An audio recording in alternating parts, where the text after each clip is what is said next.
Hola mis peques, queridas y queridos de mi corazón. Hoy vamos a utilizar mucho la imaginación.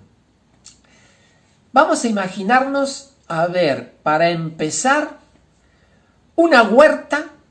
Es fácil. Una huerta en México. Bueno, más o menos, pero ahí vamos, una huerta en México. Pero ahora viene lo difícil. Vamos a imaginarnos que en lugar de árboles frutales, en ese huerto hay árboles que dan caramelos. ¡Guau! Más de uno diría, yo quiero un árbol de esos. Pero ojo con el azúcar que hace mal, ¿eh? Pues esos árboles daban caramelos, golosinas, había como, en vez de maíz, la granja esa daba como copas de algodón, todas cosas así dulces, que eran para los cumpleaños. Era un huerto y una granja que se dedicaba a preparar cosas para los cumpleaños. ¿Y qué otra cosa se dedicaba a preparar? Pues en México es muy común utilizar como piñata a un animalito de cartón que se llama. La llama es un animalito que es pariente del camello y vive sobre todo en Sudamérica, aunque ahora se han llevado muchas a varias partes del mundo. Yo he visto algunas en Australia. Pues resulta que estas llamas son domésticas y dan mucha lana y son buenos animales. Viven en las montañas, en las alturas, en las montañas muy, muy altas. En México hay una costumbre que es que las piñatas de los cumpleaños sean llamas de cartón, rellenas de caramelos, golosinas y regalitos.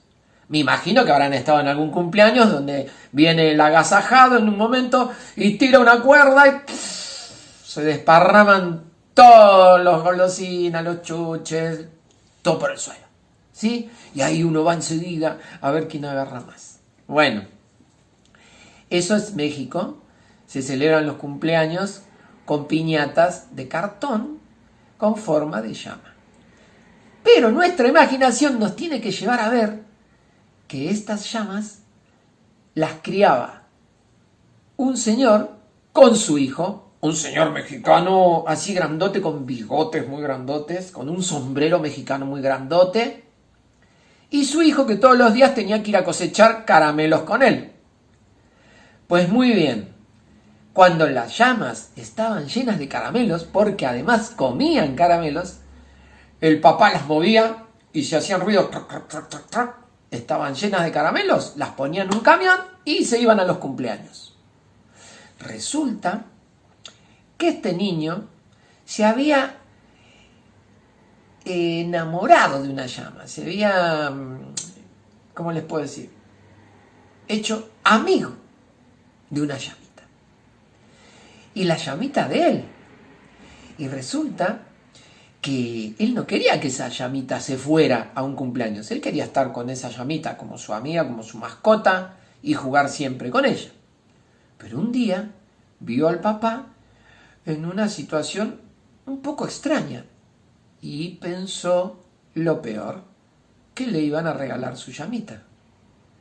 Vamos a ver el vídeo con mucha imaginación que luego nos dejará una muy buena enseñanza. Le pedimos a Dani que lo ponga. Dani, gracias por la edición. Adentro vídeo.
Hay que ver el susto que se llevó este niño, ¿no? Parecía que se iban a regalar a su llamita y le iban a romper, pero no fue así. Realmente lo que quería su papá era celebrar su cumpleaños y hacerle un regalo que él quería muchísimo, que era su apreciada llamita. ¿Y por qué este señor mexicano tan duro se enterneció tanto? Porque vio cómo no solo su hijo, sino esta llama se amaban el uno al otro. Y el amor ablanda todos los corazones duros.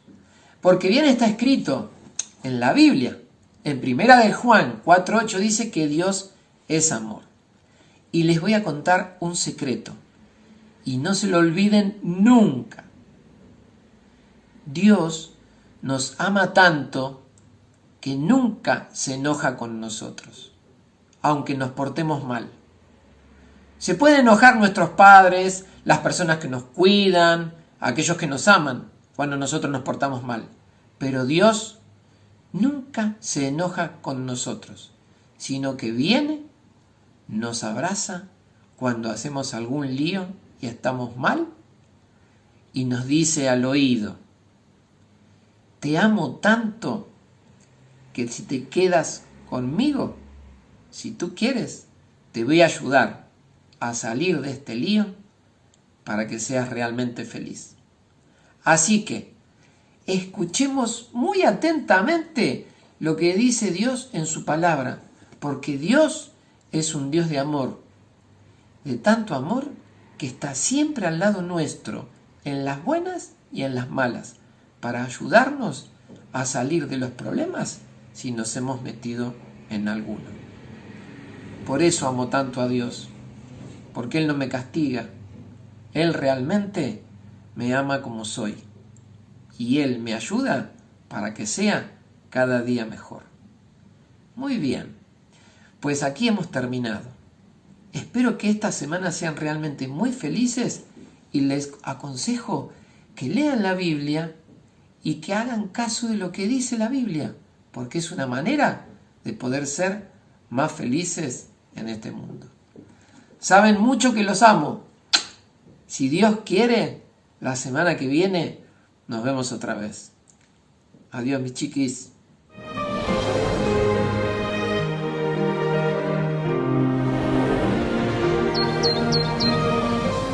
Hasta pronto.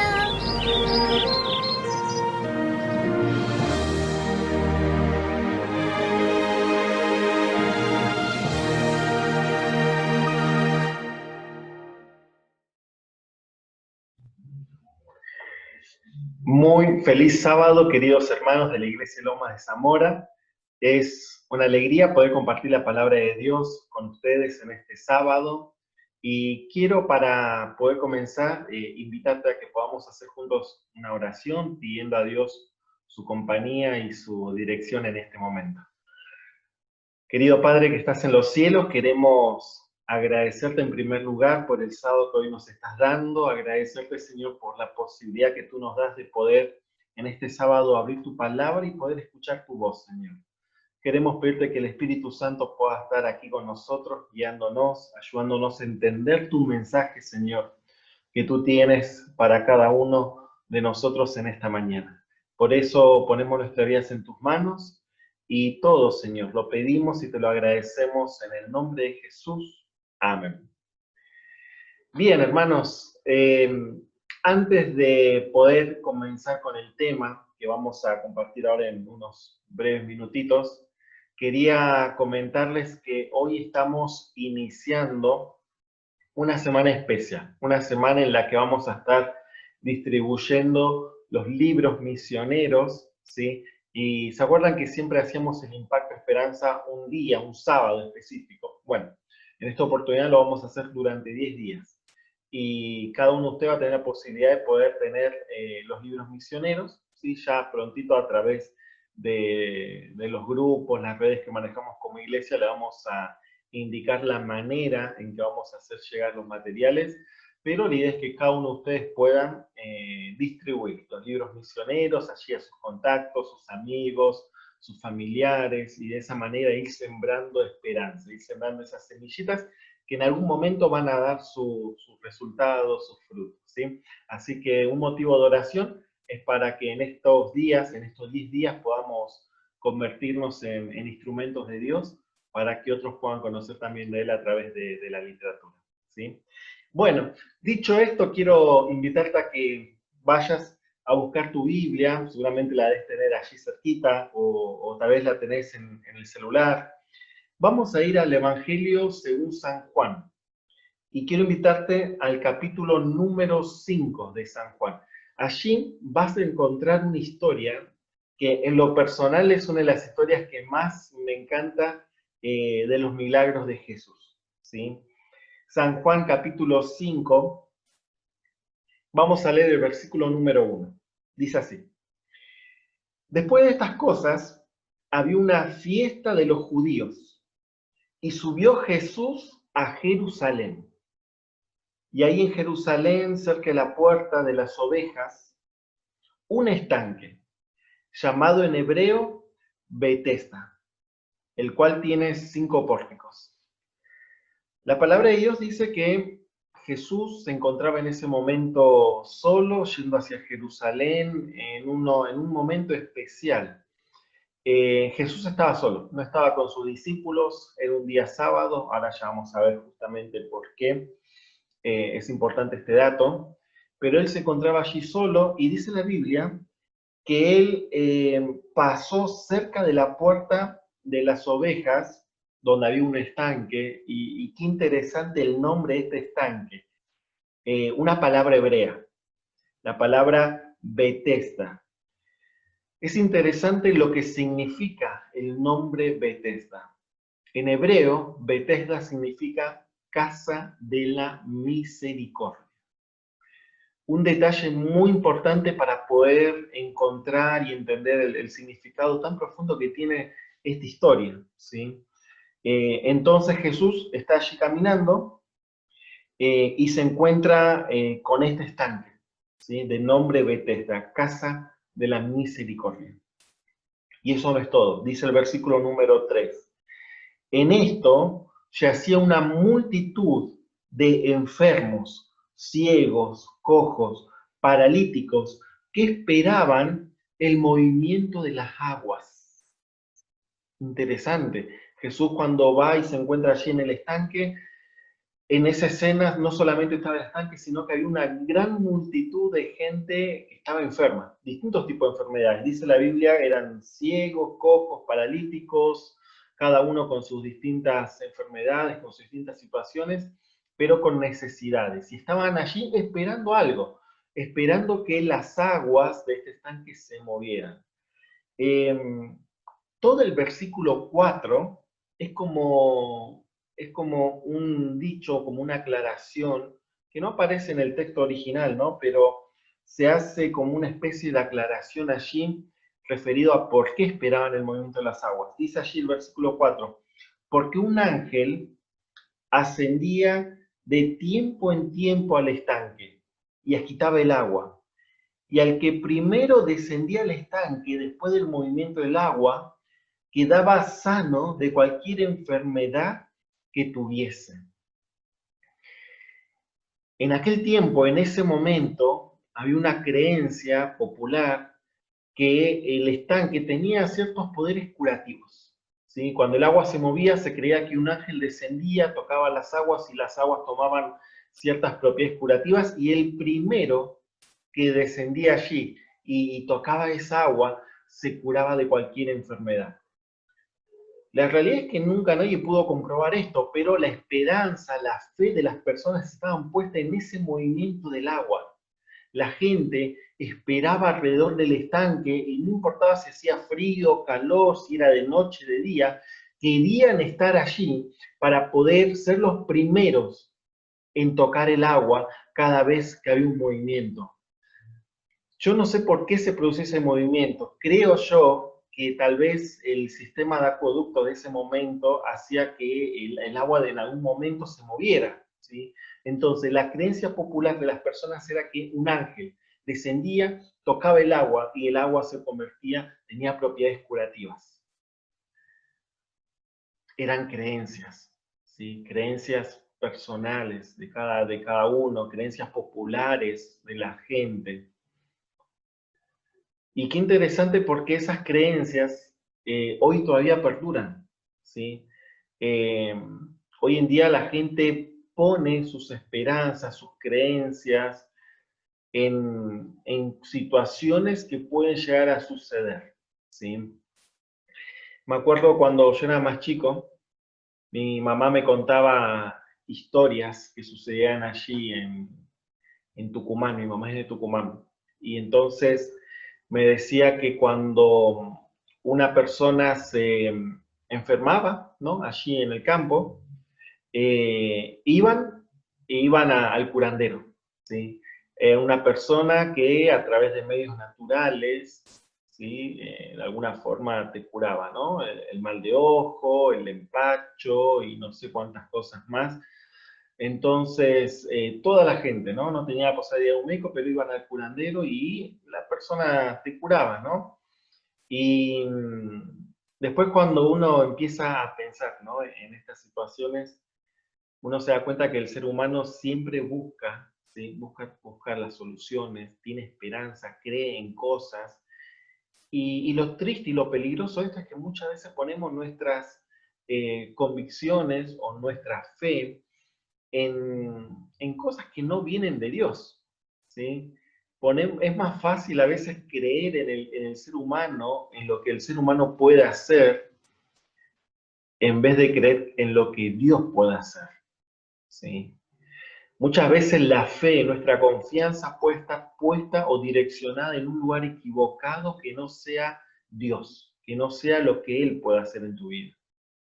Esta multitud de personas que estaban allí alrededor del estanque, el objetivo de ellos era tocar el agua. La fe, la esperanza de ellos estaban puestas en el movimiento del agua.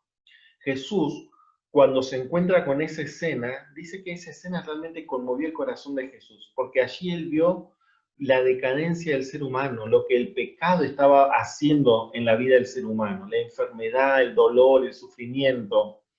Jesús sintió un deseo, esto lo dice el deseo de toda la gente, de poder sanar a todas las personas que estaban allí. A esa gran multitud Jesús quería sanarlo. Pero ¿saben qué sucedió? Jesús se tuvo que contener ese deseo de manifestar su poder y sanar a todos ellos porque era un día sábado. Era un día sábado. Jesús sabía que si él sanaba o manifestaba su poder sanador en esas personas, le iban a acusar los fariseos, los sacerdotes, de estar de alguna manera quebrantando el día sábado, y eso iba a entorpecer su obra, su misión allí en ese lugar. Entonces Jesús se tuvo que contener de alguna manera para no producir esta revuelta. Pero ¿sabes qué? Hubo un caso, una situación donde Jesús no pudo contenerse.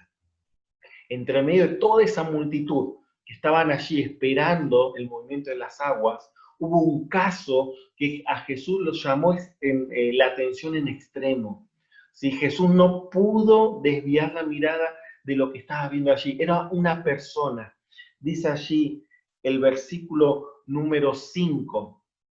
Y había allí un hombre que hacía 38 años, y escúchame bien esto, 38 años que estaba allí enfermo, ¿sí? Un hombre que hacía 38 años estaba postrado, sin poder caminar, sin poder moverse por sus propios medios. Este hombre tenía todas las de perder en esa carrera de llegar primero al agua, ¿sí? Él también tenía su fe, su confianza depositada en lo que el agua podía hacer. Pero por su condición, por la situación que él estaba atravesando, le era imposible poder ser el primero en llegar al agua. Todos los demás, que tal vez estaban con algún problema, tenían más chances, más posibilidades de llegar que él a esa agua. Y en más de una oportunidad, este hombre fue pisoteado, golpeado por las personas que se apuraban para llegar ahí al estanque. Yo me lo imagino que en todos esos años, ¿sí? 38 años que estuvo él allí postrado, muchas veces intentó, se esforzó para llegar al estanque, pero una y otra vez sus intentos eran en vanos, ¿sí? Lo único que recibían era pisotones, golpes, empujones, y todo eso hace que uno se frustre. A veces nos pasa que cuando intentamos una y otra vez de salir de una situación o querer lograr algo en nuestra vida y no nos sale, y pareciera que nos sale peor o mal, o pareciera que fue inalcanzable eso que queremos lograr, no sucede muchas veces que nos desanimamos, no sucede muchas veces que nos frustramos, que eso nos bajonea. Bueno, la realidad de este hombre que estaba allí en su situación de más de 38 años, ¿sí? Era justamente la de un hombre que había perdido todas sus esperanzas.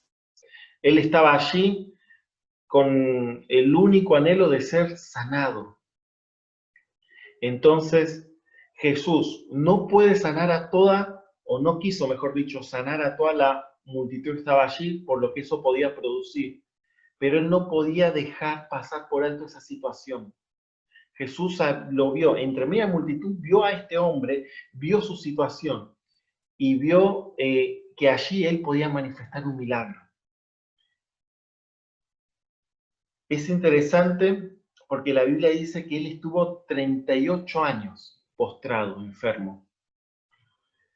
Yo no sé si alguna vez tuviste que hacer reposo, si alguna vez estuviste enfermo y tuviste que quedarte en la cama. Lo máximo que yo me quedé en la cama, recuerdo que fue una vez que tuve un cuadro de gripe y bueno, tuve que hacer reposo, ¿no? Pero fueron 4 o 5 días, más que eso, ¿no?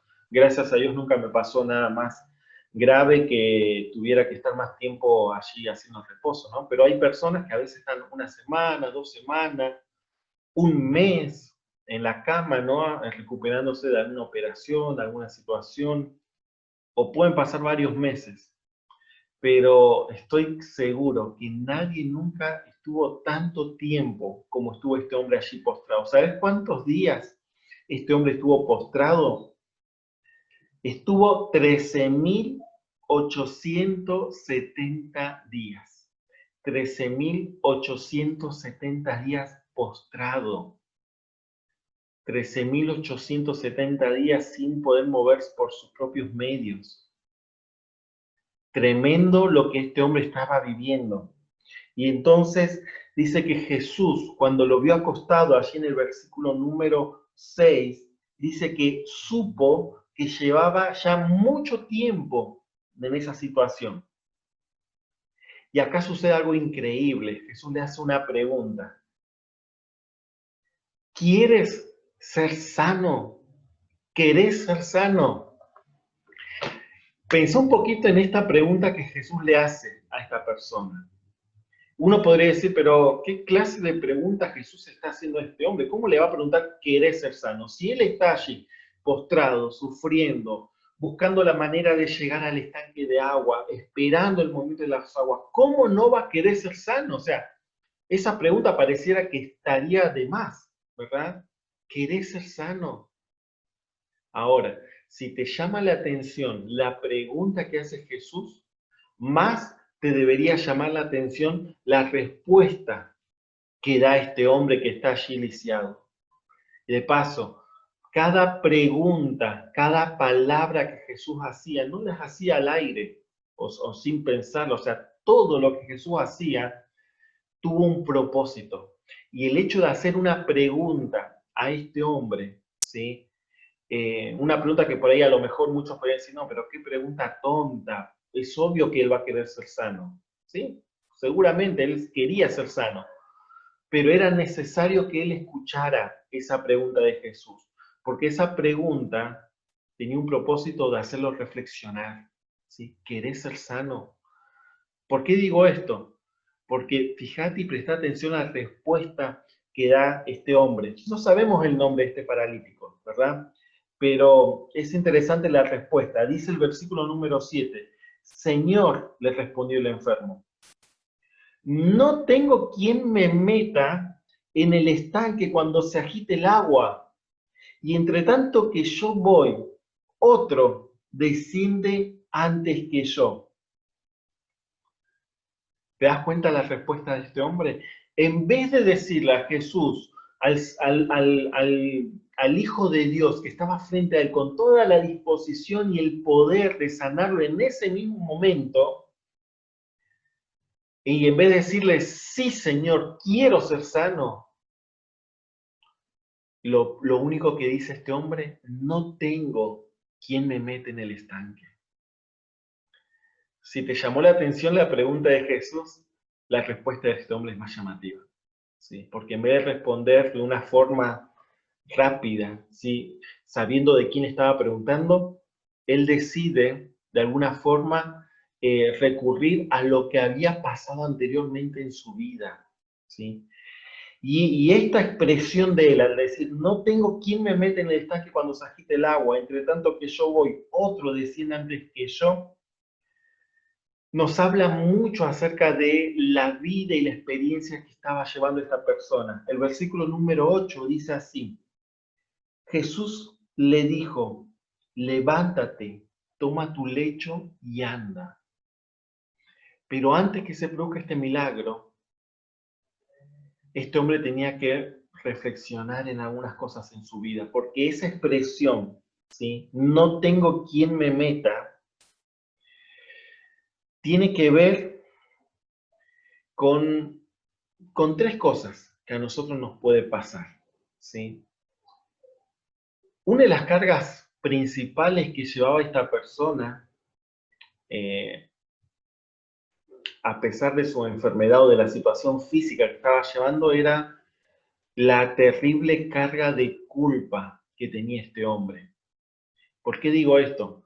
Porque en aquella época, en aquel tiempo, una persona que estaba pasando una situación ya sea de parálisis, que era ciego, que era leproso, o cualquier enfermedad, se consideraba que estaba pagando en cierta forma sus pecados, que lo que estaba viviendo era consecuencia de sus pecados y que Dios lo estaba castigando. En otras palabras, una persona que estaba allí se lo consideraba un pecador. Muchas veces eran marginados, aislados y dejados de lado. ¿Sí? Entonces, este hombre, a pesar, o sea, más allá del problema físico que tenía, estaba cargando con un terrible peso de culpa. Y déjame decirte en esta mañana que la culpa es una situación o es muchas veces una experiencia que puede secar la vida de una persona. Cuando nosotros reconocemos y sabemos que nos equivocamos en el pasado y nos cuesta aceptar el perdón de Dios y eso nos lleva a nosotros mismos no perdonarnos por cosas que hicimos o por cosas que no hicimos, empezamos a cargar una mochila con un peso tremendo que puede llevar a amargar nuestra vida, a frustrarnos y a vivir de una manera que en vez de alabar a Dios a través de nuestra forma de vivir, vivimos amargados, tristes, ¿sí? Y eso era lo que estaba viviendo esta persona. Él tenía una culpa tremenda, sentía un peso, una culpa. Y otra de las cosas que este hombre también lo mantenía en esa situación, porque él, fíjense en esto, o sea, era un hombre que estaba llevando una parálisis física. Pero esta parálisis física empieza también a transformarse en una parálisis espiritual, que era producida por el sentimiento de culpa en primer lugar y en segundo lugar también por las derrotas en el pasado. Él una y otra vez intentó llegar hasta ese estanque y no pudo. Fracasó en todos sus intentos, ¿sí? ¿Qué pasa cuando nosotros intentamos hacer algo y no nos sale? Y volvemos a intentarlo y no nos sale. Muchas veces esas derrotas en el pasado, ¿sí?, nos marcan, ¿sí? Y muchas veces llegamos a la conclusión de que no vamos a poder lograr eso que tanto queremos, eso que tanto sabemos que nos hace bien. ¿Cuántos casos de personas que están hoy en día luchando con alguna adicción? El cigarrillo, el alcohol, la pornografía, y que tratan y luchan, buscan la manera de salir, de vencer de esta situación y no pueden, caen una y otra vez. Llega un momento donde la persona dice, no, ¿para qué voy a continuar? ¿Para qué voy a seguir si yo ya estoy condenado, eh, ya esto es parte de mi vida, no lo voy a poder superar? Los fracasos en el pasado muchas veces pueden hacer que uno crea que no puede salir de esa situación. Me llama mucho la atención a mí la memoria que tienen los elefantes, ¿sí? Ustedes saben que los elefantes son uno de los animales que mejor memoria tienen. Por eso es que ellos sobreviven a las grandes sequías que hay allí en ese continente, allí en África o en Asia. Ellos constantemente como manada van recorriendo y tienen una ruta trazada donde saben dónde hay agua. Entonces, cuando no hay agua en un lugar, ellos saben dónde encontrar agua y caminan largos kilómetros para llegar a esos lugares. Y ellos recuerdan muy bien, ¿sí?, dónde hay agua. Por eso cada año saben dónde ir, dónde enterrar sus trompitas allí y sacar el agua. Pero eso, que es una gran bendición para ellos, es para los elefantes, se puede convertir también en algo muy triste para ellos mismos, esa memoria. Pero, por ejemplo, imagínense ustedes los elefantes de circo, ¿sí? Los elefantes de circo a veces uno los ve y los encuentra allí atados a una estaca en el piso. Elefantes grandes, fuertes, ¿cómo pueden ser sujetados con una estaca en el piso, no?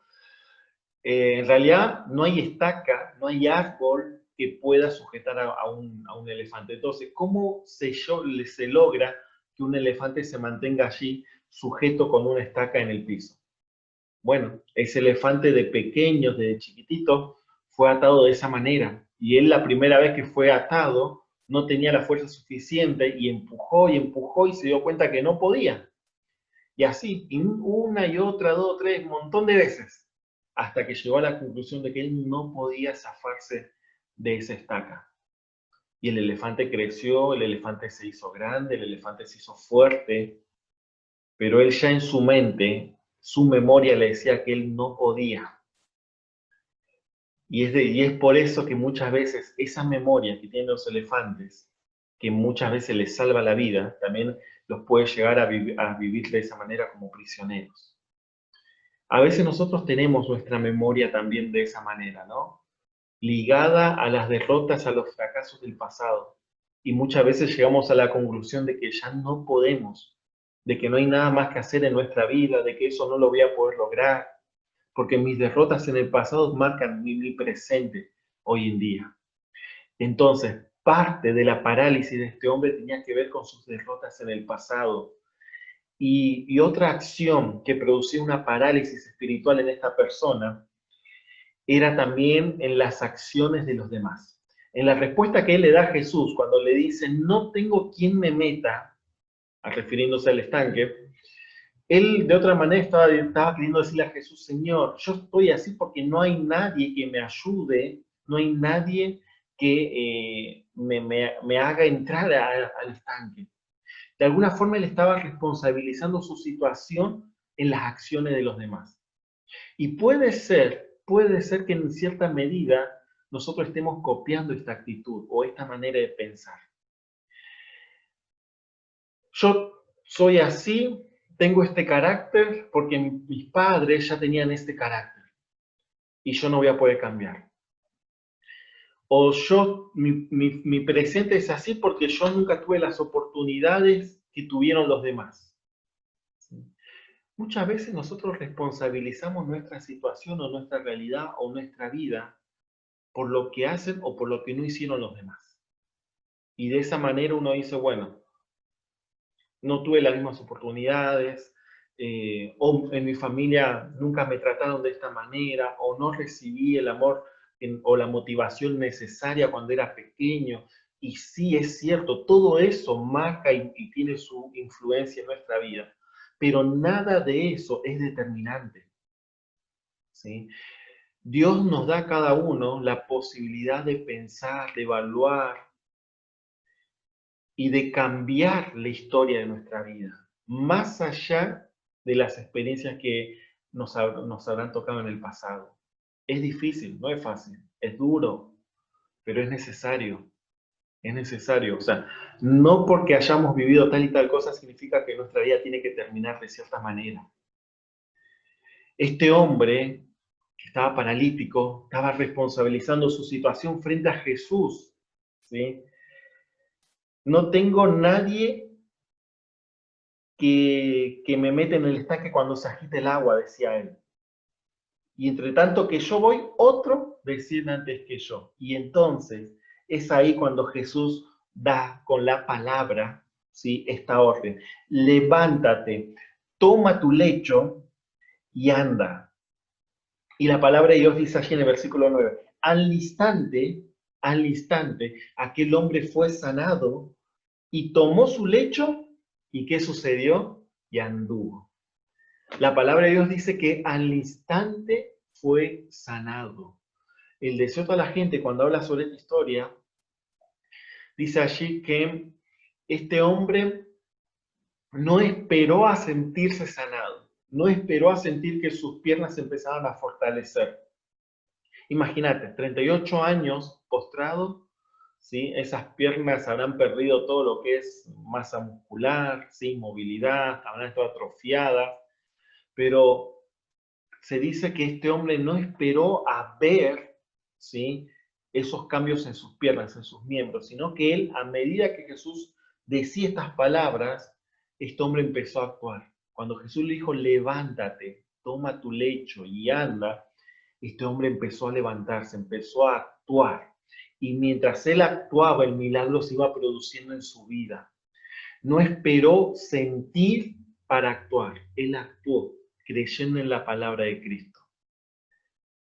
Qué bueno sería que nosotros imitemos también esto mismo. Muchas veces esperamos sentir y ver para creer lo que Jesús quiere hacer en nuestra vida, para creer en las promesas de Jesús. Pero Jesús acá desafía nuestra fe, a que no esperemos a sentir, no esperemos a ver para creer. Cuando Jesús dice, tus pecados serán emblanquecidos, y nos habla acerca del perdón incondicional de Jesús, no esperes a sentirte perdonado para ir a Jesús. Capaz que no te sentís perdonado, pero Jesús dice que sos perdonado, ¿sí? Cuando Jesús dice, yo estoy contigo hasta el fin, no esperes a sentirlo, cree que Jesús está con vos. Y así en un montón de cosas de nuestra vida. Muchas veces esperamos sentir, ver, para creer lo que Jesús puede hacer en nosotros. Qué maravillosa esta historia. Este hombre, 38 años, con una parálisis física, pero más que eso, este hombre estaba con una parálisis espiritual. Y yo te quiero hablar al corazón en este momento. ¿Será que tal vez estés atravesando una parálisis espiritual? ¿Será que hay algo que está impidiendo que vayas hacia Jesús, que puedas caminar hacia Jesús? ¿Hay algo que está impidiendo que puedas creer en lo que Jesús puede hacer en tu vida? Tal vez el sentimiento de culpa, tal vez las derrotas en el pasado, o tal vez las acciones de los demás, ¿sí? Cualquiera de esto puede ser un paralizador en nuestra vida, que nos impiden ir hacia Jesús. Y cuando Jesús viene y te pregunta, ¿querés ser sano? Lo único que Jesús espera es que nosotros digamos, sí, Señor, haz el milagro en mi vida. Yo te quiero invitar en esta mañana, querido hermano, hermana, que si estamos en una parálisis espiritual, si vemos que tal vez no estamos avanzando hacia Jesús, no estamos llevando nuestra vida espiritual de la forma de vida, yo te quiero animar e invitar en esta mañana que vayamos a Jesús, creyendo en sus palabras, creyendo en sus promesas. Jesús dijo que va a estar con nosotros siempre, que Él va a estar allí para extendernos su mano en el momento que lo necesitamos. Y te quiero invitar en esta mañana que si tal vez nos encontramos con una parálisis espiritual, que en esta mañana podamos ir a Jesús, que en esta mañana podamos aceptar a Jesús como nuestro Salvador, como nuestro restaurador, como aquella persona que pronto va a venir a buscarnos y reencontrarse con nosotros. Y para eso necesitamos estar listos, necesitamos estar preparados. quisiera poder orar por vos en esta mañana. Querido Señor que estás en los cielos, gracias Señor por tu palabra en este momento. Gracias Señor porque podemos contar contigo. Y gracias Señor porque tú ves nuestra realidad, nuestra situación. Tú en medio de la situación que vive el mundo, tú no ves como personas individuales a cada uno de nosotros. Tú no ves una masa de gente, tú ves cada historia, cada situación, cada necesidad. Y eso a nosotros nos da fortaleza, nos da ánimo, porque sabemos que tenemos un Dios presente, un Dios personal, un Dios que se preocupa y ocupa de nuestras necesidades, Señor. Queremos en este momento ir hacia ti, Señor, pero muchas veces tenemos una parálisis espiritual que no nos deja avanzar. A veces puede ser los sentimientos de culpa, a veces pueden ser nuestros fracasos en el pasado, nuestras derrotas, o a veces puede ser que estemos poniendo más nuestros ojos en lo demás que en lo que tú puedes hacer, Señor. Sea cual fuera nuestra situación, Padre, en este momento queremos ir a tu presencia. Queremos, Señor, abrir nuestro corazón a ti. Y a esa pregunta que tú nos haces, ¿quieres ser sano? Queremos responder, Señor, sí, queremos ser sanos. Queremos que tú puedas extender tu mano sobre nuestra vida, que puedas bendecirnos, puedas restaurarnos, puedas perdonar nuestros pecados. Y que de esa manera, Señor, podamos estar listos para cuando tú vengas a buscarnos. Por eso quiero pedirte una bendición especial por cada uno de mis hermanos que están aquí presentes, por sus familias, que este sábado es un sábado muy especial para cada uno de nosotros. Gracias, Señor, por todo lo que tú nos das y todo, Padre, te lo pedimos y te lo agradecemos en el nombre de Jesús. Amén, Señor. Que Dios te bendiga, que tengas un hermoso sábado y recordá siempre que Jesús está siempre a tu lado. Un abrazo.